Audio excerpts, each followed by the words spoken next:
কথা ধারাবাহিকে আজকের পর্বে আমরা দেখতে পাবো ডক্টর শশীভূষণকে দেখে বলে খুব ভালো হয়েছে টমেটোর জুসটা খাবি। ডক্টর আর কিছু ওষুধ দিয়ে চলে যায়। কর্তাদিদাও ছোট কাকিয়া করে ঠাকুরের কাছে প্রার্থনা করে যাতে সব ঠিক হয়ে যায়। মেজ কাকিয়া ও কাকা বেশ আনন্দে থাকে এবং বলে কিচ্ছু ঠিক হবে না, এই তো সবে শুরু।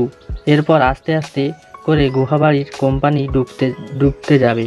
কথা কর্তা দাদুর শরীরে যাতে তাড়াতাড়ি সুস্থ হয়ে যায় তাই অর্জুনের ছালের গুঁড়ো দিয়ে চা বানিয়ে নিয়ে আসে কর্তা দাদিকে খাওয়া। অগ্নির নতুন চা কথা শুনে সবাই খুব খুশি হয়।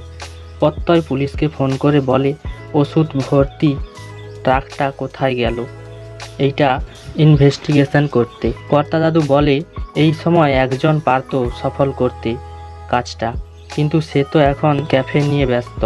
কথা বলে ঠিকই তো, তাই কথা কর্তা দাদুকে বলে আমি পাচক মশাইকে ফিরিয়ে আনবই। মেজ কাকি আড়াল থেকে শুনে বলে তুমি কখনোই পারবে না কথা অগ্নিকে ফিরিয়ে আনতে। তো বন্ধুরা, অগ্নি দাদুর পাশে দাঁড়িয়ে কোম্পানির মান ফেরাতে পারবে? আপনাদের মতামত অবশ্যই কমেন্টে জানিও।